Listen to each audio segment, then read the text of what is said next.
What's up? This is Rebel Radio. What up? What up? This is DJ Newmark. This is Peanut Butter Wolf. It's your boy. It's okay. Keep checking out Rebel Radio. Rebel Radio. This is Rebel Radio. We're in the place right here. Rebel Radio is going down. Would you say Rebel Radio? Oh, wait. Let's do it again. Rebel Radio. Hey, what up? Welcome back. It's Rebel Radio. I'm your host, Josh Levine. We're here today with my man, DJ Hapa, the director of the Scratch DJ Academy. He's the founder of the Feeling Good Sound. Look for his Feeling Good records out there. You've seen him as a DJ on KTLA News here in Los Angeles. You might have seen him in Fast and Furious 7. He's the host of Music Mornings on Dash Radio. This dude is busy. He took a few minutes out to give us a little time on the mic. He tells some great stories. In fact, so much so that we're cutting this episode into 2 parts. So we don't do that very often, but whenever we get a guest that has so much information for you, we don't want to give it to you all at once. We stretch it out. So check it. Part 1 is today. He's going to tell us how he got inspired, originally making pause mixtapes in San Francisco, and then seeing Q-Bert and the Invisibl Scratch Picklz play live really kind of opened his eyes to the world of DJing. He's going to give us a little bit of his history with the DJ crew and how his boldness and his willingness to get on the mic when none of his partners would do that created opportunity for him. And he's going to tell us about kind of being what he calls bilingual, understanding both the business side and the creative side of this culture that we're in. And now let's hear from DJ Hapa.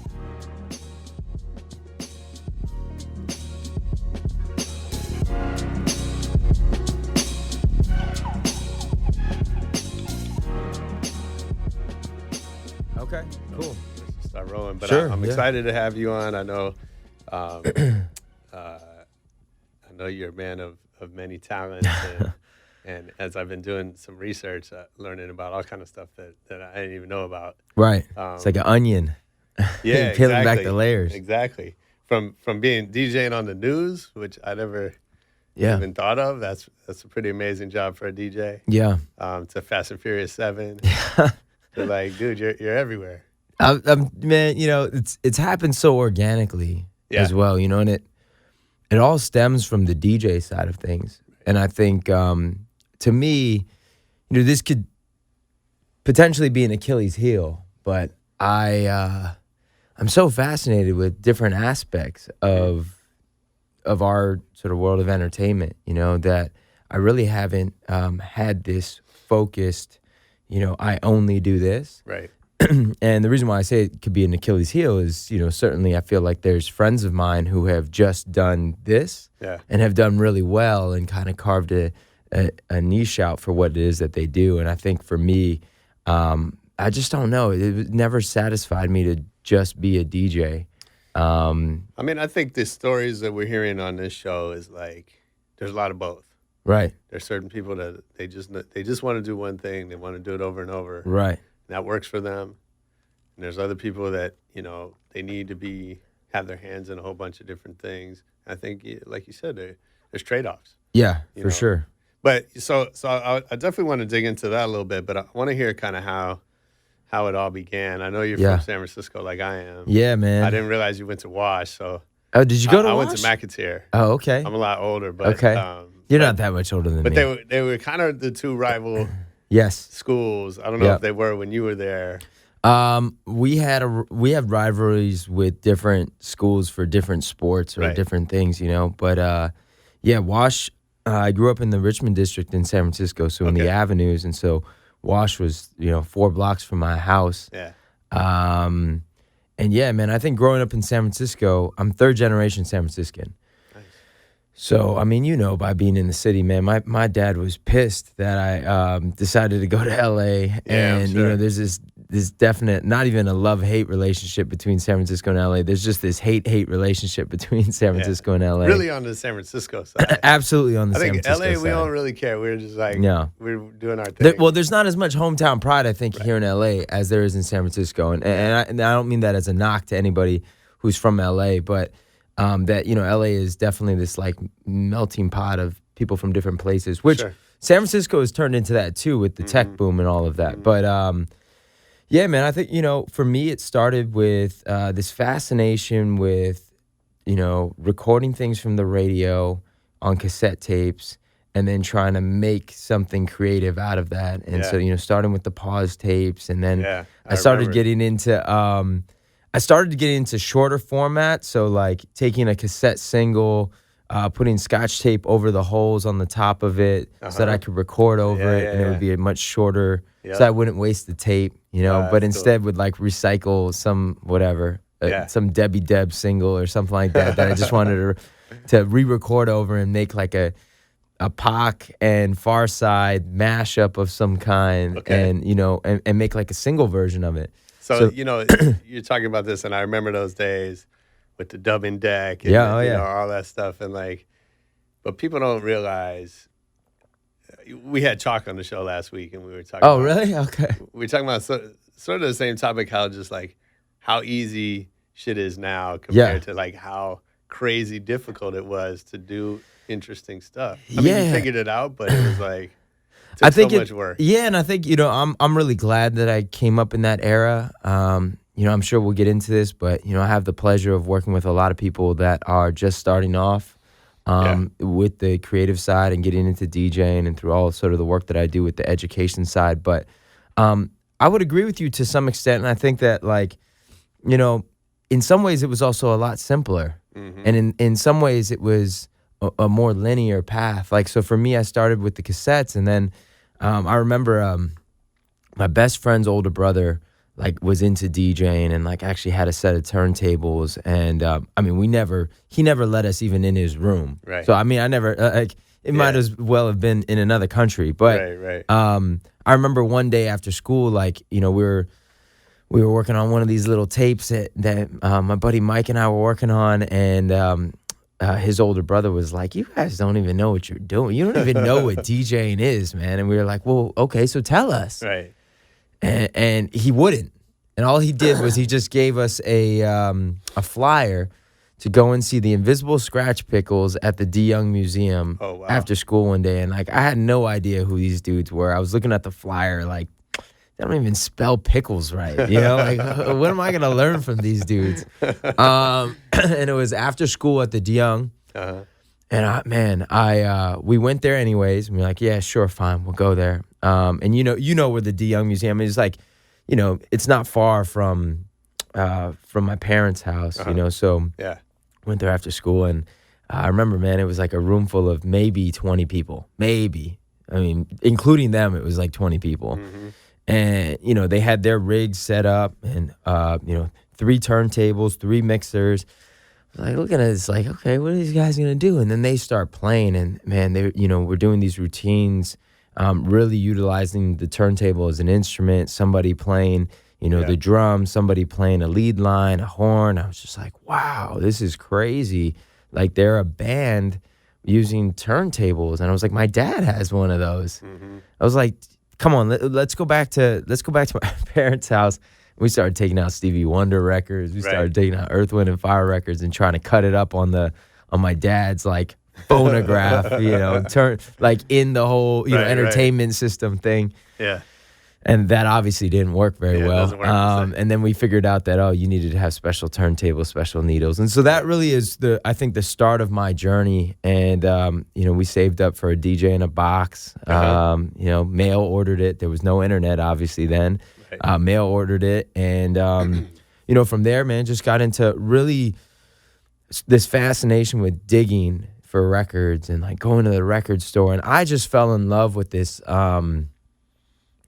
with that process and that sort of like the cultural side of it, of just like being in the record store and there being a dude that you're like kind of intimidated by, and you would see other DJs that like clearly they knew what they were doing, and like it was very much a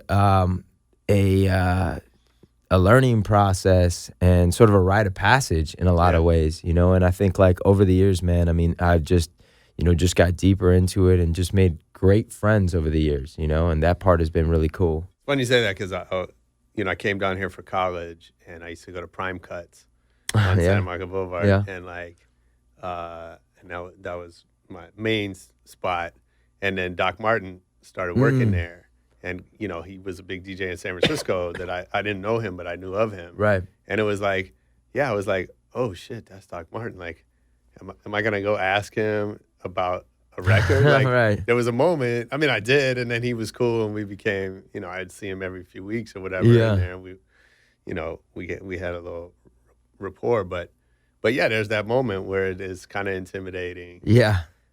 And all that. So, but going back even to the city, like, what music what was the first music that really impacted you? So I think, there's been, you know, evolutions in my journey through music, as there is with most people. And I think, for me, the Chronic album did wonders for me, and like I was just so obsessed with that. I mean, before that, you know, I was listening to a lot of pop stuff, like you know, was a fan of Michael Jackson and like all of those records. But you know, I think listening to the Chronic album, which was, you know, sort of taboo at the time, and just like, you know, I know my parents weren't pleased with me listening to the Chronic album, you know, and for me though, listening to that versus like the Boys to Men records that I was listening to before that was just really eye-opening. And do you remember the first record you ever bought?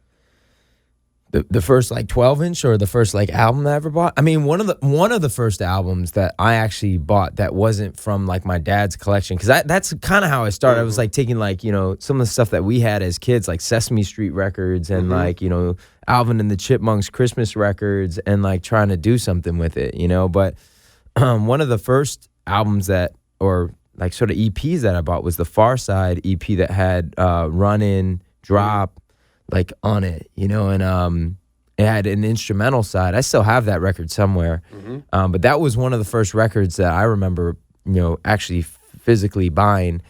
Another one, this is, you know, it is what it is, man. Like I remember going to what was it? I think it was called Zebra Records in San Francisco. Yeah.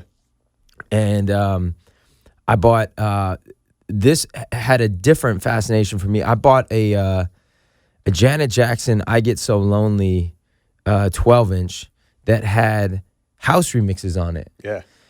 And for me, that was a really interesting thing. And now looking back on it, now being a remixer, now being like a producer on that end and making like, you know, taking something that, you know, like making a different version of something.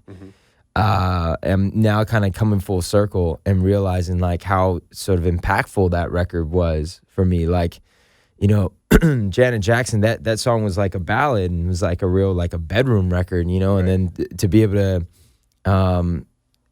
listen to these remixes. I don't even remember who the remixers were. I still have that record somewhere too, but you know, that definitely had an impact also of this idea of like not just leaving it and keeping it in the same vein, but being able to sort of take it wherever you want and reach a different audience. So yeah, I mean, one of the first things that I remember doing even as a DJ was like taking, actually it was the same trip to the record store. I got the Janet Jackson I Get So Lonely remix record, and I also got a Panay record. It was a Filipino act from the Bay that was being played at the time, and they were like a dance, like almost like the 90s version of freestyle, right? Like that like 90s wave of like Bay Area freestyle, which I was a fan of at the time. And like I remember those two records, that was actually kind of like my first blend. Those were the first two tracks I were able to really get like matched up together BPM wise and tempo wise, and be able to mix those two together. So what was that record? God, what was that Panay record? Shoot, man, it had a silver label. I got it at the house. It was funny, man. Recently I had Jocelyn Enriquez on my radio show. Okay. And we were talking about some of like that era. I got to go back and find that. I forget the name of it. They only really had like, you know, 2 singles that really did it. So it's got to be, it's pretty easy, I think, to go back and figure that out. Yeah.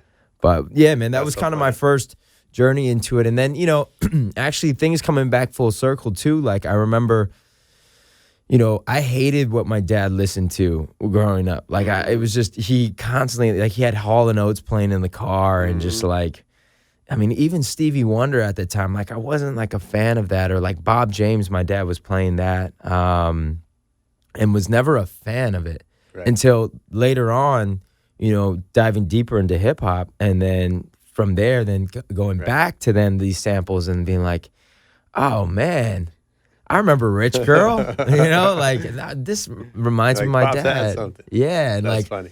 And then years later, rating his record collection, and I remember going up for the holidays one year when I was in college, and just being like, "Dad, I'm just gonna, if you don't mind, you don't even use these records, you don't even listen to them anymore. I'm just gonna take them and I'll record them for you, and I'll send you like the MP3s of them." Yeah. So, so man, funny. It's been a journey. It's been a journey for sure. So, you know, you talk about going to see the Picklz, and it's funny where I think, you know, DJing has, where it's gone.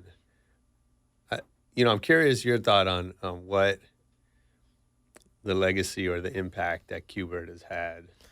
And all those guys, but Q's kind of, you know, to me, the one that like revolutionized DJing. Total. I mean, there's a lot of guys that absolutely have like left their, you know, their mark and have put their stamp on it. And, you know, I'm hoping that, you know, one day, I mean, I know myself, I'm not going to be regarded in that way, but sort of that I'll leave a legacy in a different sort of way. And that's always been a goal of mine, you know, since I started teaching, was to really like leave this legacy.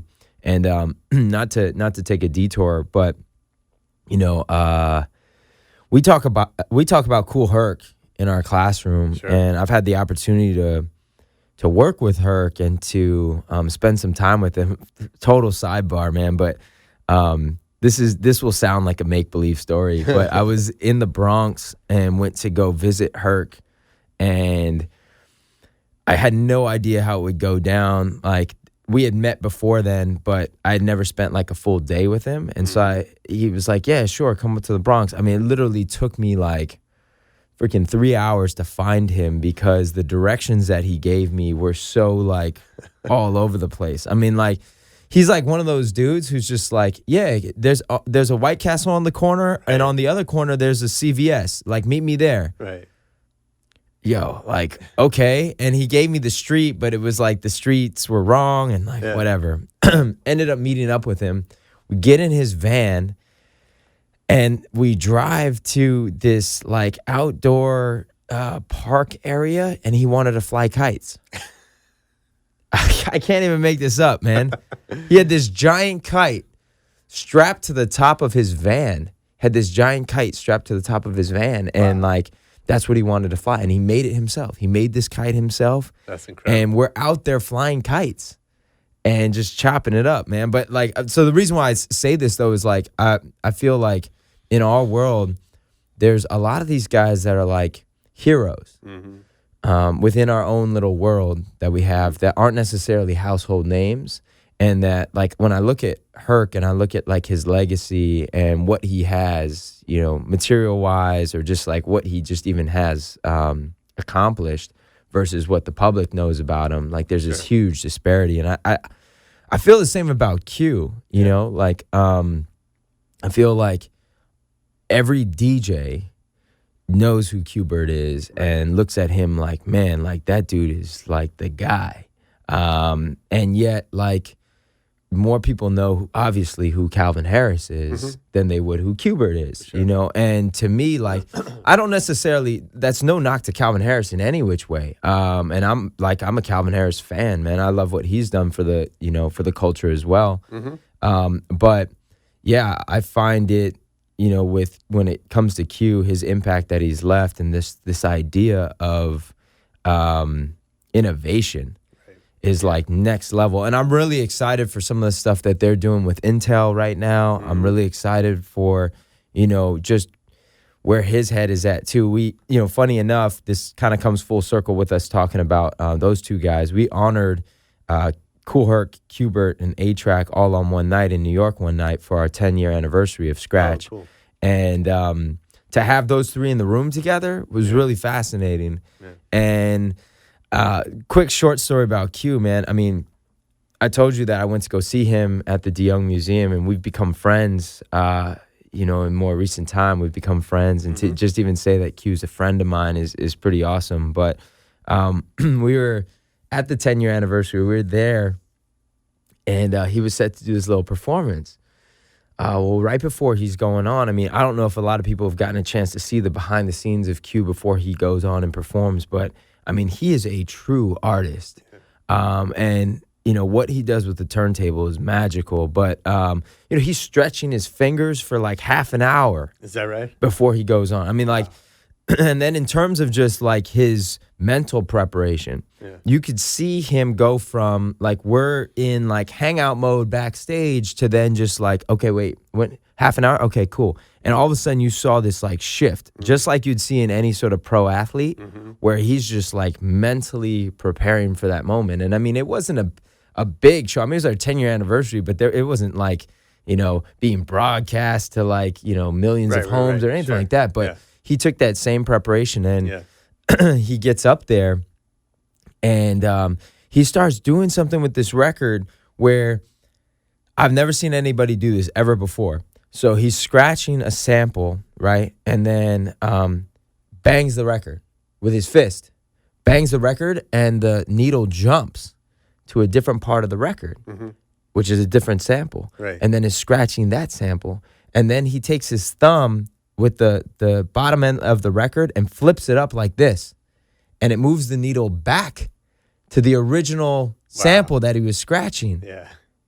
And I was just like blown away. And I don't even think like most of the people in the audience really didn't catch that. I'm like standing right next to him, so I'm picking up on that. I was just like blown away. The next morning at breakfast, like we're just chopping it up, and I'm like, yo, last night you did something that I've never seen anybody do before. Yeah. And it was explaining what he said. Oh yeah. Well, when I first got up there, I recognized that the platter wasn't exactly even. Like, what? What are you talking about? I mean, like I used those turntables actually before he did. Yeah. I was like, what? And he was like, yeah, so that technique you can only do on a turntable where the platter's not even. Like, wow, dude. I mean, like, in terms of, like, really mastering your craft, that's, like, next level. Yeah. You know what I mean? And I have so much respect for Q. I mean, I also I feel like part of the reason why, I mean, he's a dude, like you said, you know, he's your average music fan's never heard of him. Mm-hmm. But, you know, any serious DJ, he's like an idol to them, right? Oh, yeah, for sure. But I also feel like part of the reason why he hasn't maybe like crossed over in the same way is because what he does is so hard. Yeah. And it's like, it's not appreciated. It's so advanced. Yeah, it is. It's like literally and I know Q won't mind me talking about any of this stuff, but I mean, he's a huge like believer in like, you know, other dimensions and just like, I mean, I've talked to him about that. Yeah, I mean, and I think for him, I just have so much respect for him being authentically him, you know, and he's not the guy who's like then gonna make a trap record with A$AP Rocky just for the sake of doing it, you know, for the sake of getting his name out there. And I have so much respect for this guy for that reason. At the same time, I find it also really fascinating. Like Q has asked me on multiple occasions for like, so give me a list of artists that like you know that you're listening to, like you know I want to know other things, because he also I think recognizes that sometimes he can get a little bit wrapped up in his own bubble, and you know he'll reach out on just like so who's that producer, like who's this, who's that, and you know I mean he's just incredible, man. That's cool. I know with confidence that his legacy will absolutely outlive him without a doubt. For sure. You know, it's just a matter of time. All right, well, let's talk about you though. So, okay. Do you remember your first gig? Not like, necessarily. I mean, I remember some, you know, so for me, it's been, I guess one of my more memorable gigs, one of my more memorable first gigs was down here in LA at UCLA, and I brought that DJ in a box, Gemini DJ in a box down to LA with me with my 2 crates of records, half of which were my father's collection, and we were doing parties, you know, in in the dorms at UCLA. Like I went to UCLA on a full scholarship, full academic scholarship. That's something that, you know, a lot of people don't know either. That's huge. And because of that, I went to UCLA on academic probation, so I know I'm on the other side of that. Oh man, I went to UCLA on this scholarship, which allowed me to have a apartment like dorm over at Hitch. Yeah. At UCLA. So they were like, you know, 2-bedroom apartments, 6 of us still in a 2-bedroom apartment. But I also had the opportunity because of my scholarship to kind of choose my roommates.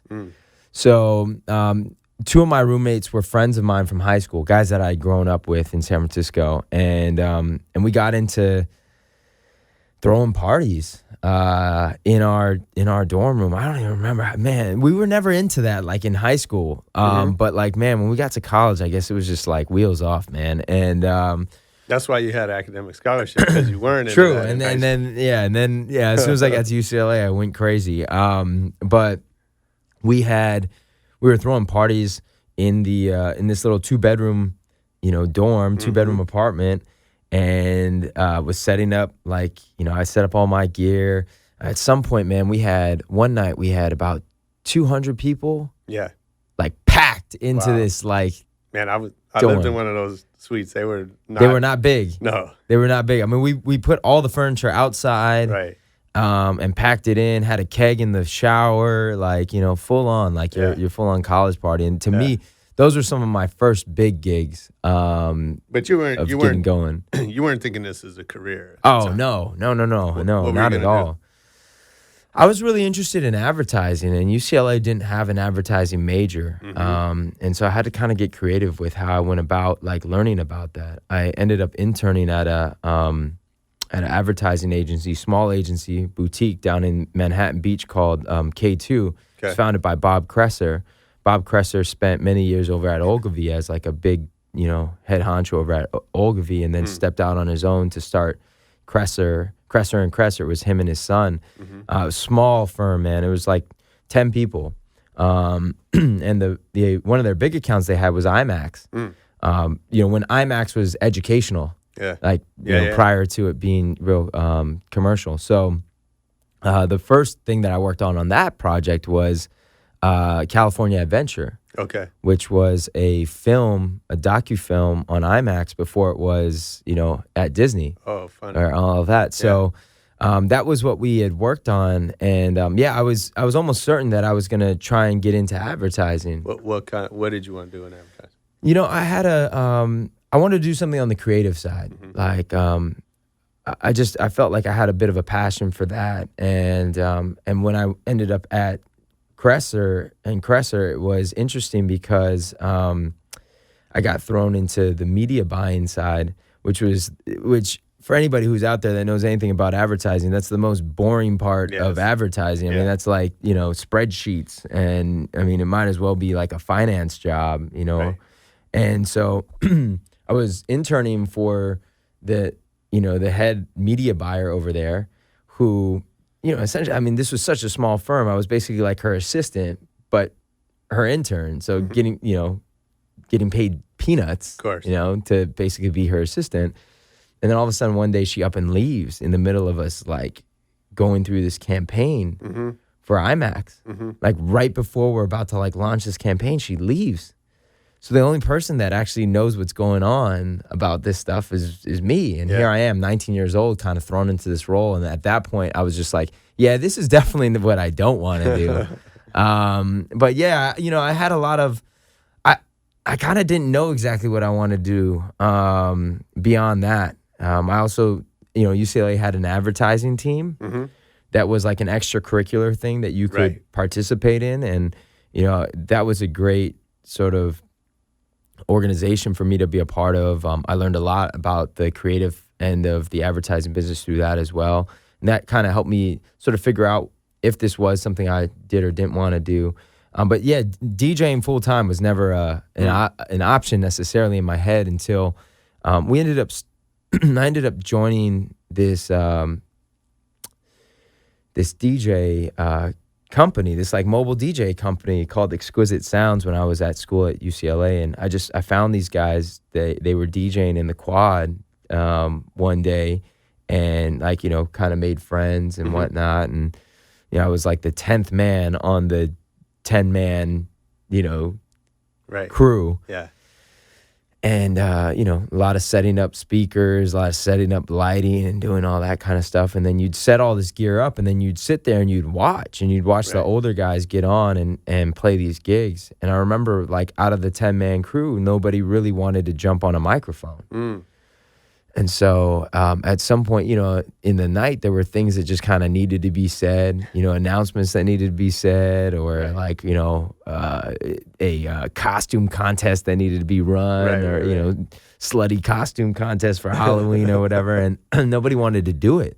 I was like, okay, I'll do it, And so that actually gave me a bit of a role in that. And by doing that, I actually learned that I really like that. Like, I really like being able to interact with a crowd in that way and use myself and my voice as an instrument and as a skill. So, all of that actually really got me more interested and gave me more value for sure within our crew, gave me more value when it came to DJing, helped me kind of see that there was more to DJing than just that.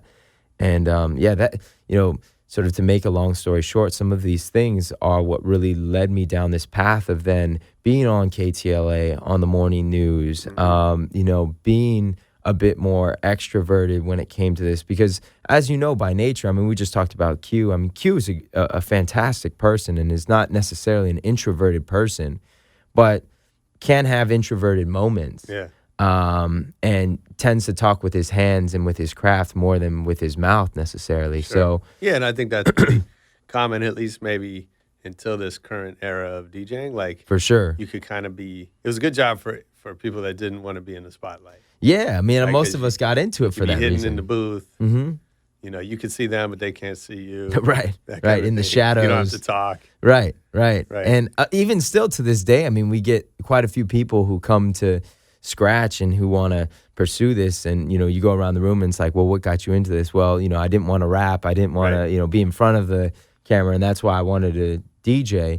But yeah, that definitely is obviously changing with the current landscape now. But yeah, man, I at some point I didn't necessarily pursue DJ. I've never actually made a decision to pursue DJing full time. There's never been a moment in which I've actually decided You're that. still thinking about it. Yeah, I'm still. I mean, like, it certainly is a bulk of my income, at the end of the day. But it's something that, I've been blessed and fortunate enough to be able to find other opportunities within the DJ world that then can provide, some stability and also some joy, and kind of like tick those other boxes for me. So, we started actually within the crew. One of the guys that was in my crew, Brian, there's two Brians in this story, but Brian and Brian were both fraternity brothers, and they had gone down this path of starting a company called DJ City. Okay. And at the time, we were just... That was gear.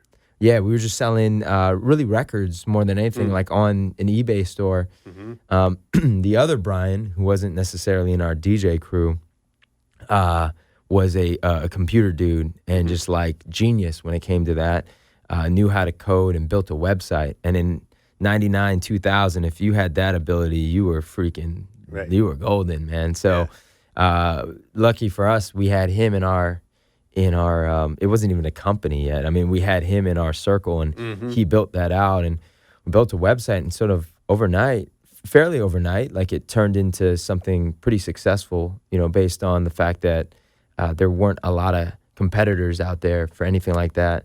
And then I came on board to really help with distribution, and I started a company, sort of a separate company that was a sister company of ours, distributing some of these vinyl records. So like a lot of the DJ friendly records, like the Fat Waxes, the Lethal Weapons, Mixed Factors, a lot of those records. The guys at Strictly Hits up in Northern California were making Lethal Weapon, Mixed Factor. Are those like battle tools, or those are like it was a combination. Remixes? It's funny because now it's just so funny how this stuff is like come back around and become real necessary. But you know, back then what it was, I mean, it was highly illegal.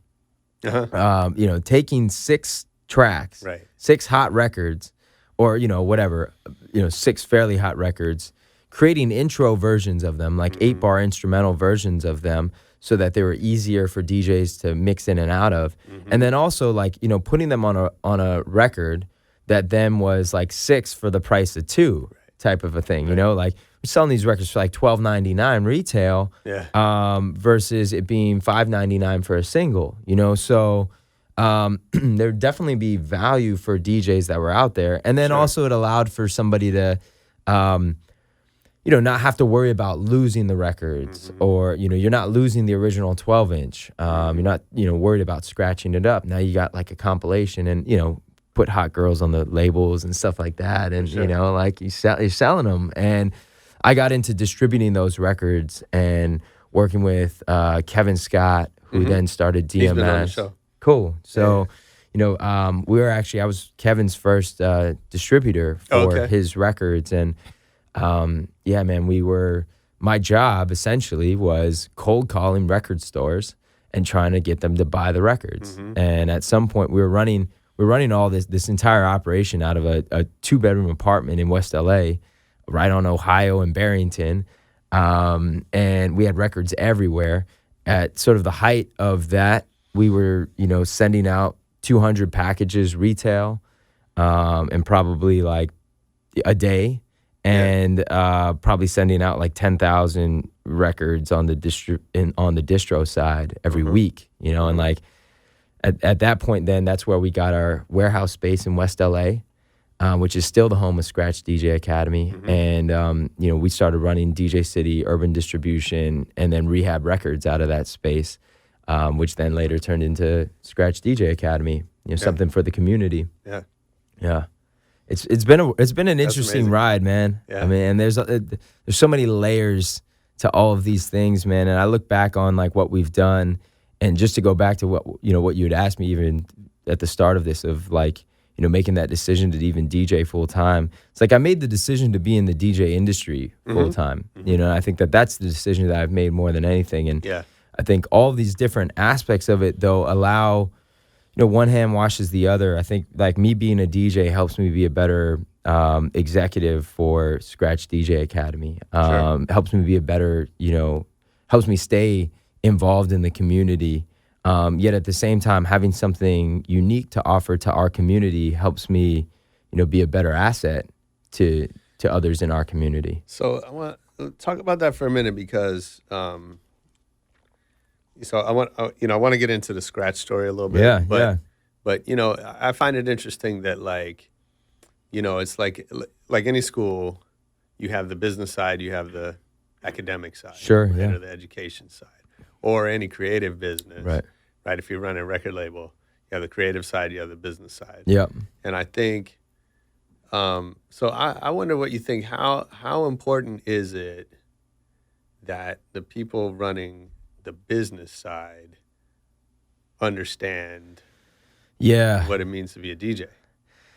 So it's really interesting because, you know, currently, and it's been this way for years. It's funny, our CEO for Scratch is Rob Principe, who's a mentor of mine, great dude, amazing entrepreneur, and somebody that like I really admire his entrepreneurial spirit.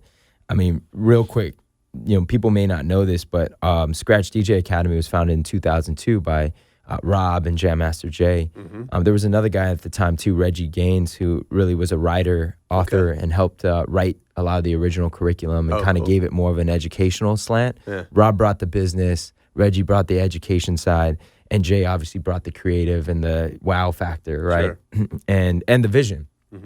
And so, you know, they start this school in 2002 in New York City, and literally later that year, Jam Master Jay is murdered. And just even to get inside of Rob's head, we've had multiple conversations about this, because for me as an entrepreneur, I don't know what that would do for me if I had started this business with somebody who, like, let's say I started a whatever, a wellness company with Jillian Michaels or something like that. And all of a sudden, Jillian Michaels isn't there anymore. And like, I've got this wellness company, and you know, what do I know about wellness? Like, she's the one who's like pushing Rob's not this. a DJ. Rob's not a DJ. Right. No, not at all. And like, you know, I think about that, and the way in which we lost Jay, you know, the way in which the world lost Jay, the fact that the murder is still not even solved, you know. I mean, he even told me. I mean, he was on a suspect list. You know, the FBI were questioning him. I mean, they had just started this business, so I mean, like, you know, I mean, and for him to have the perseverance to keep going with this and to, you know, forge forward, I got so much respect for him. But yeah, I think on that side, you know, Rob often describes me or talks about me in the way in which he calls it that I'm bilingual. You know, that I'm able to sort of speak the language of business and be able to hold a conversation on that side, and that I understand the principles of business. By no means am I an expert in, you know, business as a whole, but I certainly am an expert in what our business is and what we do. And yet at the same time, like, I certainly do also have the creative language down. So to me, honestly, I feel like, you know, not to boast or anything, but I feel like my position in our company is an important one. I feel like I'm a translator a lot of times in taking, you know, some of the stuff that, you know, some of my instructors on the ground in any of our cities who are maybe more creative and less business focused, to be able to translate our message and what we're trying to achieve on the business side, or why we're changing the curriculum to be this, or, you know, why we've moved to this higher price point or whatnot, and to explain to them that this isn't about, you know, greed or this and that. And then at the same time, to be able to go back to, like, you know, a guy like Rob or, you know, some of the other guys that we have at the academy and say, you know, guys, we got to switch this up, and this is what's going on in the industry, and this is what this is. And I know, because my ears to the street, I mean, I'm living and breathing this thing, so that they're not making decisions in ivory towers, you know. And I think, like, my job essentially is this, like, you know, this messenger who's got the keys to the ivory tower and can get inside there and, you know, have access to the 17th floor. Yet at the same time, like, have access to the street and have access to, you know, everything on the ground. And I think, like, more than anything, I don't think it's absolutely necessary for, like, if Rob were a DJ, or if he taught himself how to DJ, or, like, it still wouldn't be authentic to who he is. Like, he's a business guy. He's an entrepreneur. And, like, I think that there's something really great about him being able to think in that space and be able to move our company forward. I think that, you know, without him at the helm, I don't know if Scratch DJ Academy and Scratch Music Group as a whole would be where it's at. You know, certainly not. And no knock to Jay, but, you know, if it were the other way around and we lost Rob instead of Jay, it would be a different story. You know, I don't know if we would be here. You know, to be honest with you. And so I think that it's good to have people within an organization that, you know, have those different skill sets. And then I think it's good for you to have somebody in an organization like myself who's able to, like, you know, walk that line. And I think you're able to do the same as well, you know. And I think I'm not unique in that sense. I think that there's quite a few of us that are able to be bilingual.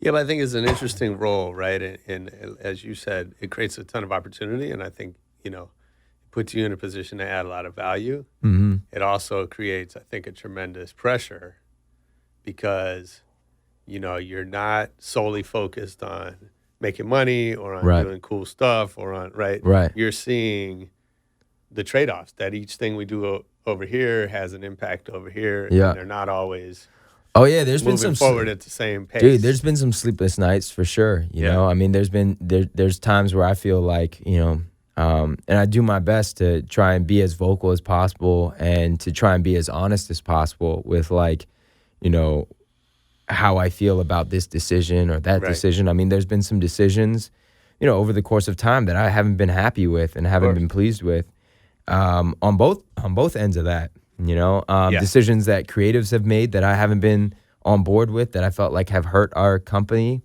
and then also decisions that, you know, people in offices have made that I felt like haven't been the right decisions. You know, think at the end of the day,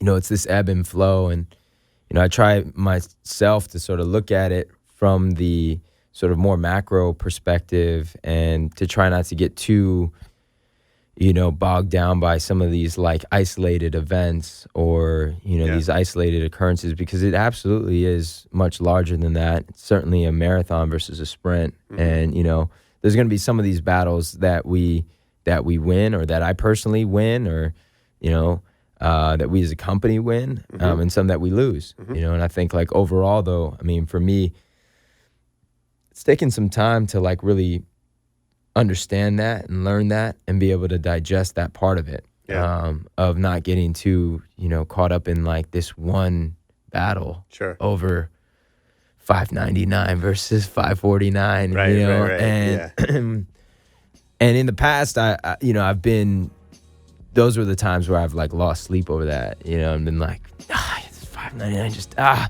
they just don't get it, or like, right. At the end of the day, man, I think you just kind of learn to take a step back and to sort of look at, it in a bigger way. Yeah.